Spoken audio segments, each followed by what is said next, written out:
want to know is, and I'm sure the audience want to know, is just let's just kick it off with talking about your experience, right? Especially the younger two that's still currently at HBCUs. Talk about your options, like when you graduated high school, the options you had on the table, and why you chose the school that you chose to go to. So what's interesting is when I graduated, I applied early decision to Spelman, and that ended up being the only school that I applied to because I got in new around mid-December, and from then on I was like, okay, I'm not applying anywhere else. That's how set I was on Spelman. And the reason I chose Spelman, I could really go on, but the top reasons for me is like when I think of Spelman, I just think of like the birthplace of Black girl magic, and like knowing me, I was like, I just have to be there. It's in the heart of Atlanta around so many other great HBCUs. So I just knew I had to make it happen. I would put an HBCU education up against any Ivy League school in the country.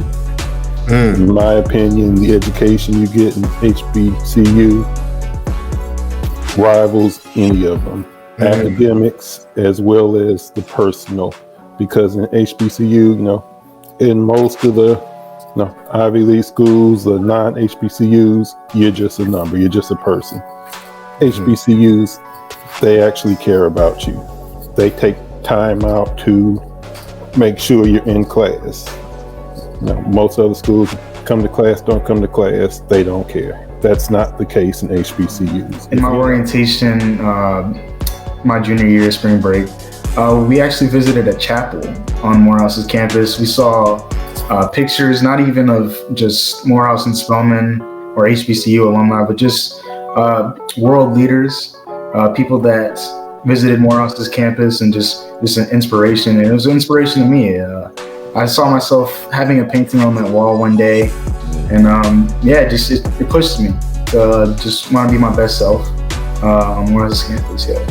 What is it that, if anything, you learned from yourself being within an HBCU? And I'm going to ask you, Lee, what did you learn?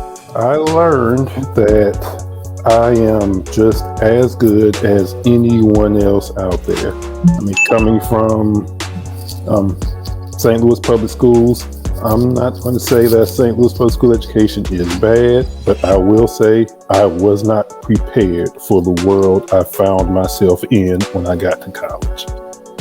Not blaming anybody, it's just the fact. I wasn't prepared. Damn. After my freshman year, they made sure that I was going to make it. So I learned that, I can make it. HBCU, they wouldn't let me quit. Had I not been at HBCU, I don't know if I would have made it that first year.